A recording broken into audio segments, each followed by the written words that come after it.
नमस्कार, स्वागत है आपका के न्यूज में। मैं हूं आपके साथ विशाल पंडित। रुक करते हैं इलेक्शन फटाफट का। पीएम मोदी ने कहा, चुनावी बॉन्ड स्कीम पर विपक्ष ने फैलाया झूठ, देश को काले धन की तरफ ढकेला, हर कोई पछताएगा। पीएम मोदी ने कहा कि 2014 के पहले भी चुनाव में खर्च होता था, कोई भी सिस्टम परफेक्ट नहीं होता, कमियों को सुधारा जा सकता है। पीएम मोदी ने कहा कि हमारे देश में लंबे समय से चर्चा चल रही है कि काले धन के जरिए चुनाव में खतरनाक खेल होता है। देश के चुनाव में काले धन का खेल खत्म हो गया है, यह चर्चा लंबे समय से चल रही है। प्रधानमंत्री ने कहा कि बेशक चुनाव में भारी मात्रा में पैसा खर्च होता है, मेरी पार्टी भी चुनाव में पैसे खर्च करती है। काले धन को लेकर पीएम मोदी ने कहा, काले धन से निपटने की कोशिशों के तहत भी मेरी सरकार ने 1000 और 2000 रुपए के करेंसी नोटों को बंद करने का फैसला लिया था। चुनाव के दौरान बड़ी मात्रा में ये नोट ले जाए गए। हमने ये कदम इसलिए उठाया ताकि काला धन खत्म हो जाए।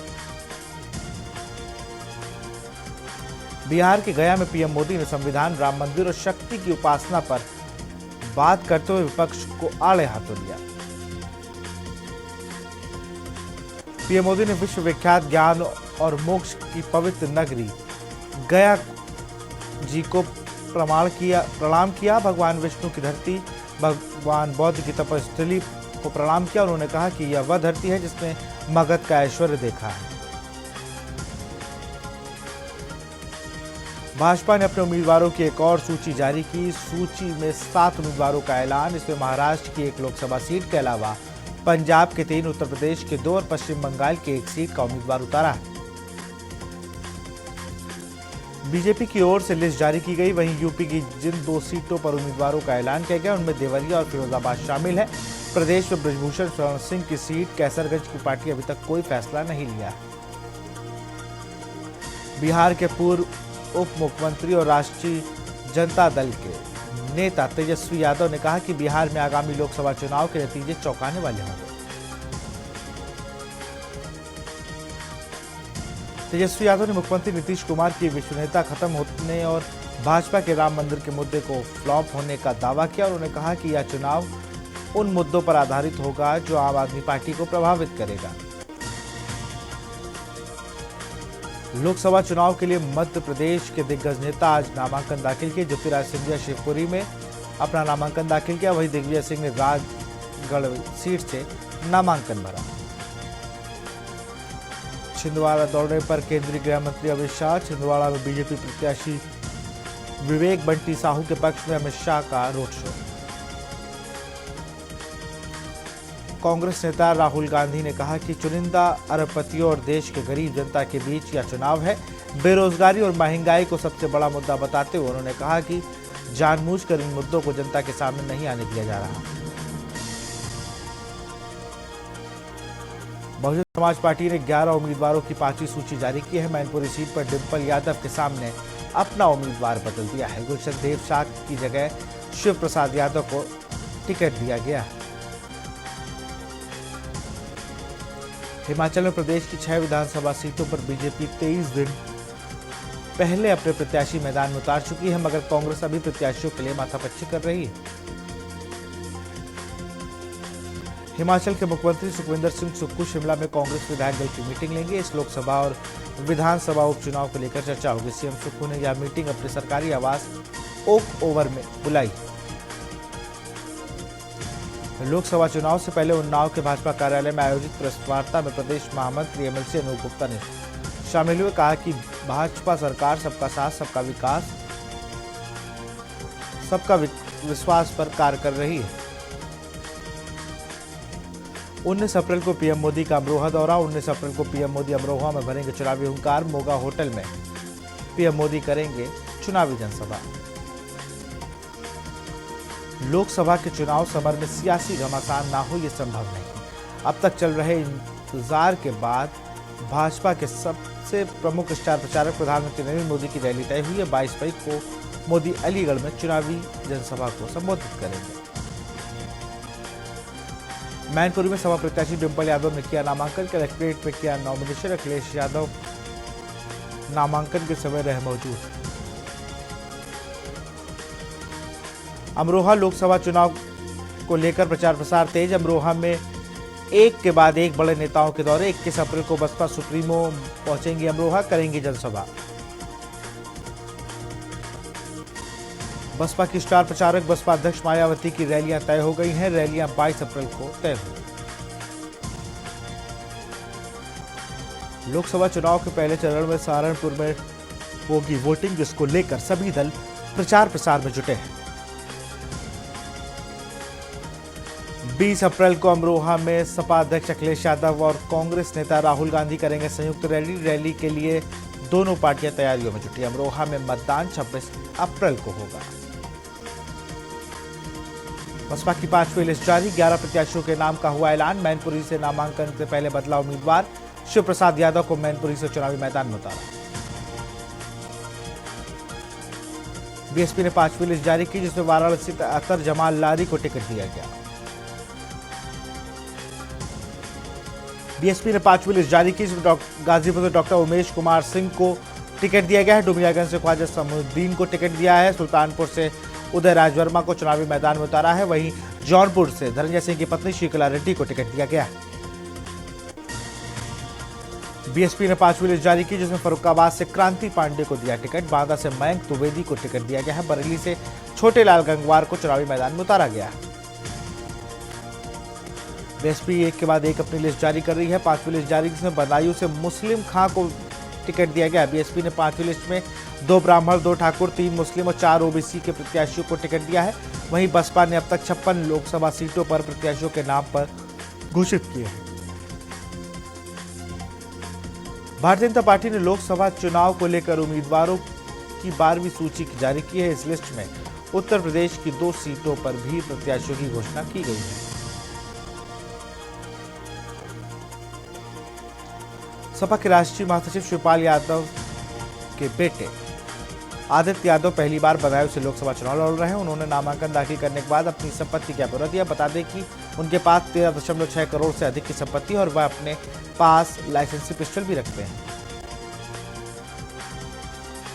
आगरा सीट से बीजेपी प्रत्याशी एसपी सिंह बघेल ने नामांकन के बाद संपत्ति का ब्यौरा पेश किया, जिसमें उनकी और उनकी पत्नी के पास 10.6 करोड़ रुपए की चल अचल संपत्ति है, जबकि बीते चुनाव में उनके पास 7.42 करोड़ रुपए की संपत्ति थी। बरेली से सपा गठबंधन प्रत्याशी प्रवीण सिंह एरन ने कराया नामांकन। नामांकन में प्रदेश महासचिव अताउर रहमान भी मौजूद रहे। सपा की मुरादाबाद लोकसभा प्रत्याशी रुचि वीरा ने प्रशासन पर लगाया गंभीर आरोप। सपा प्रत्याशी रुचि वीरा के समर्थन पर मुकदमा दर्ज होने को लेकर एसएसपी से की मुलाकात। सपा राशिद अखिलेश यादव कार्यक्रम की अनुमति न मिलने पर डीएम से की मुलाकात। लोकसभा चुनाव के लिए तीसरे चरण की नॉमिनेशन डेट 19 अप्रैल को। तीसरे चरण में उत्तर प्रदेश की 10 लोकसभा सीटों हाथरस, संभल, एटा, मैनपुरी, आगरा, फतेहपुर सीकरी, फिरोजाबाद, बदायूं, आंवला, बरेली में होंगे मतदान।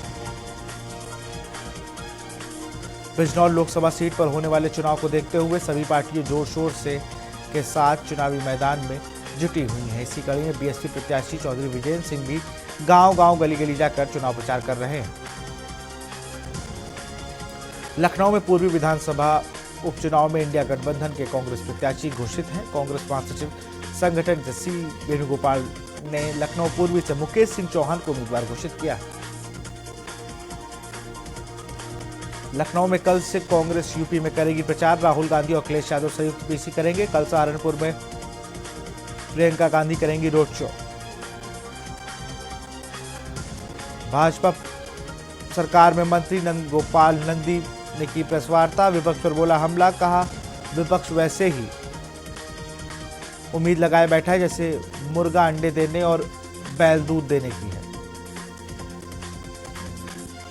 कानपुर में डिप्टी सीएम ब्रिजेश पाठक ने प्रेस वार्ता की और कहा कि मुकाबले में कोई नहीं, 0 बटा सन्नाटा है विपक्ष, पूरी तरह से फेल, भ्रष्टाचारियों का गठबंधन है ये। हम उत्तर प्रदेश में 80 में 80 सीटें प्रचंड बहुमत के साथ जीत रहे हैं। कानपुर में राष्ट्रीय दिव्यांग पार्टी ने एक तरफ मतदाता जागरूकता रैली निकाली है, वहीं दिव्यांगजनों के लिए वोट का अधिकार भी मांग की है। राष्ट्रीय दिव्यांग पार्टी के कार्यकर्ता मतदाता जागरूकता रैली के दौरान हाथों में तख्ती लिए थे।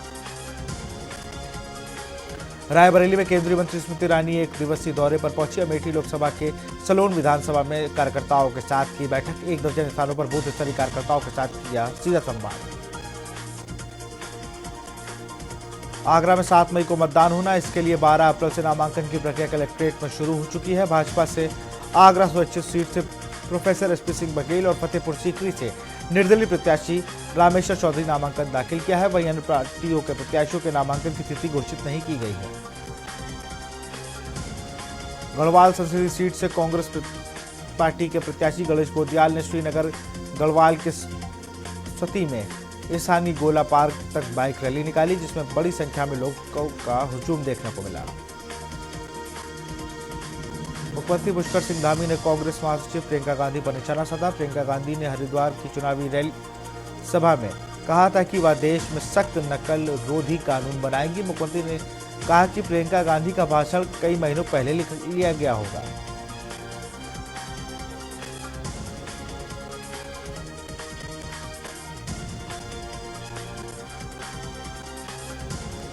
दिल्ली में योग गुरु बाबा रामदेव ने सुप्रीम कोर्ट से मांगी माफी। बाबा रामदेव को सुप्रीम कोर्ट से आज भी नहीं मिली माफी। सुप्रीम कोर्ट 23 को फिर होना होगा पेश। वकीलों से सार्वजनिक माफी प्रकाशित करने की कही बात।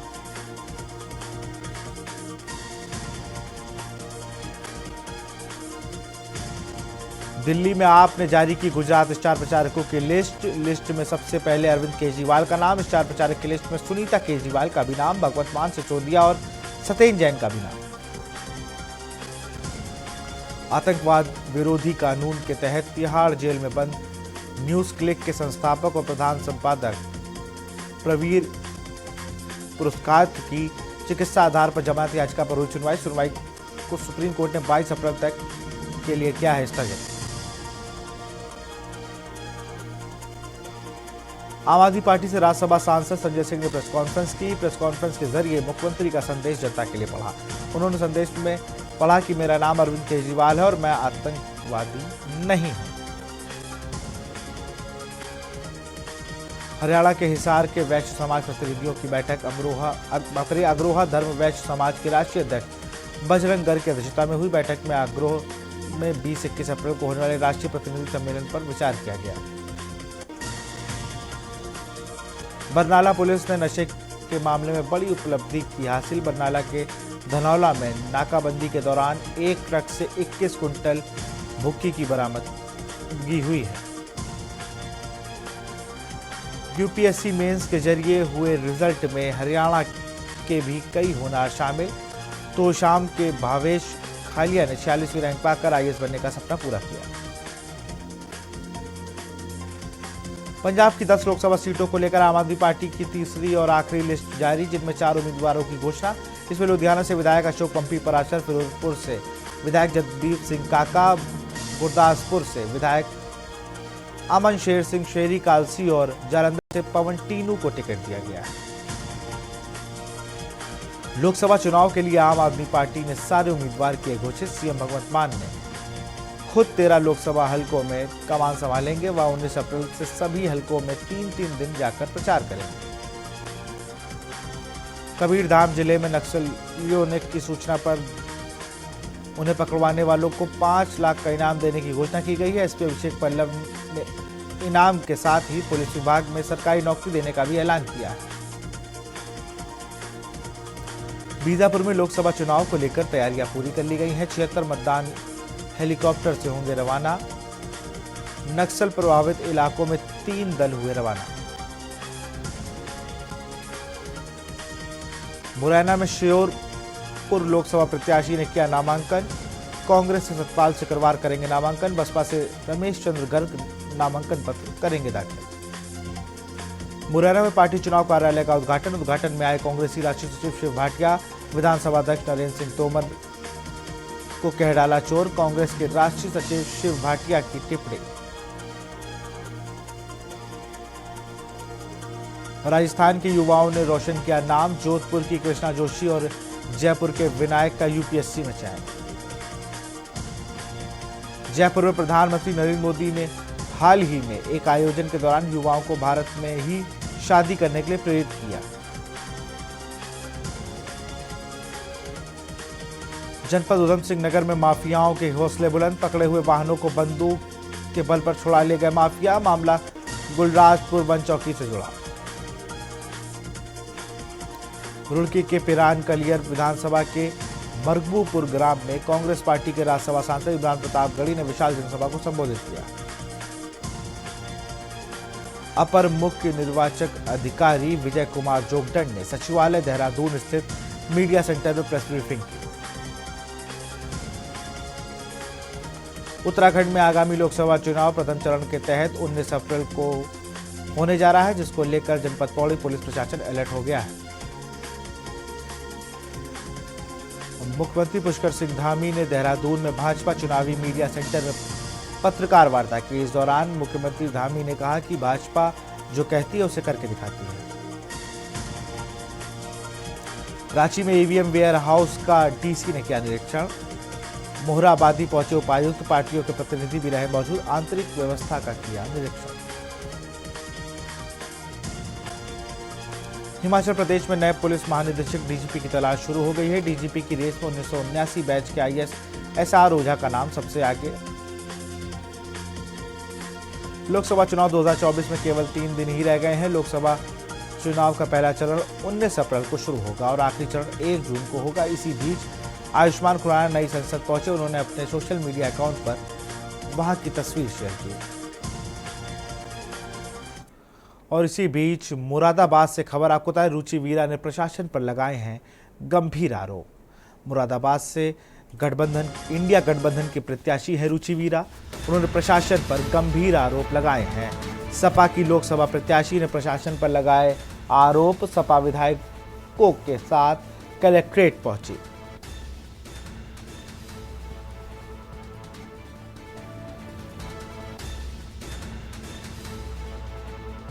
रुचि वीरा ने एसएसपी से की मुलाकात। उनके साथ पूर्व मंत्री कमाल अख्तर भी रहे मौजूद।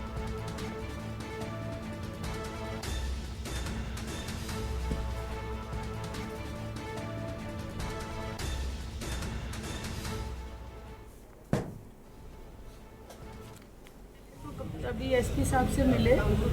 हमारे जो लोग जो चुनाव में चुनाव लड़ा रहे हैं, उनको भयभीत करने के लिए उनके ऊपर झूठे मुकदमे लिखे गए हैं। हमारे एक जो जिनके की फादर भी 2 बार विधायक रह चुके, उनके भाई भी विधायक रह चुके, वो खुद भी जिला पंचायत के मेंबर हैं। उन पर आज तक शायद कभी कोई मुकदमा नहीं लिखा गया, लेकिन परसों उनके ऊपर एक 307 का मुकदमा झूठा लिखा गया है। और जो घटना का समय बताया गया है, उस वक्त वो घटना स्थल पे न होके वो जो हमारे राष्ट्रीय अध्यक्ष अखिलेश यादव जी की मीटिंग होने वाली थी, वो वहाँ बैठे हुए हैं और जहाँ की घटना दिखाई है वहाँ से 1.5 घंटे की खबर आपको लखनऊ से बता रहे हैं। पुलिस ने पेश की मानवता की मिसाल। इंस्पेक्टर विक्रम सिंह ने पेश की मानवता की मिसाल। इंस्पेक्टर विक्रम सिंह ने पेश की मानवता की मिसाल। फुटपाथ पर रहने वाले मृतक को दिया कांधा। महिला फुटपाथ पर रहकर पति के साथ चलाती थी जीविका। अंतिम संस्कार की व्यवस्था तक महिला के पास नहीं था पैसा। विक्रम सिंह पुलिस बल के साथ मौके पर पहुंचे और महिला को हर संभव मदद का आश्वासन दिया। हिंदू रीति रिवाज से कराया गया अंतिम संस्कार।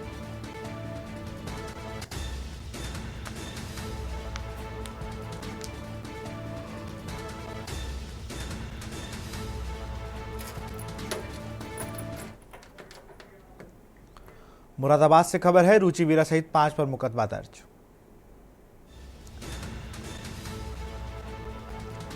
गंभीर धाराओं में के तहत मुकदमा दर्ज हुआ है। रुचि वीरा पर पुलिस अधिकारियों को धमकाने का आरोप। रुचि वीरा पर भाजपा का एजेंट बताने का आरोप। पुलिस ने वीडियो के आधार पर मुकदमा दर्ज किया है।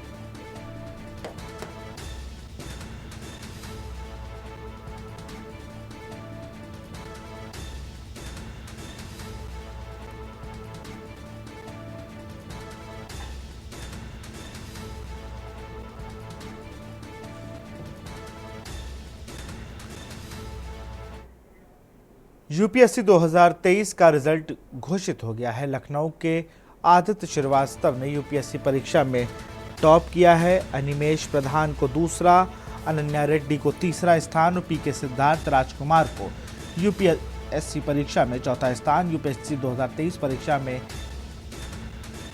1016 अभ्यर्थियों का चयन हुआ है।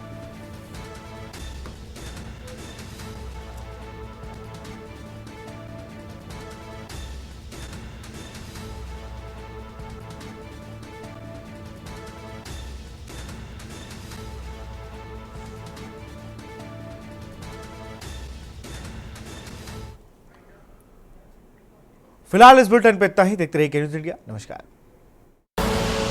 आप देख रहे हैं के न्यूज़, खबरों का सारथी।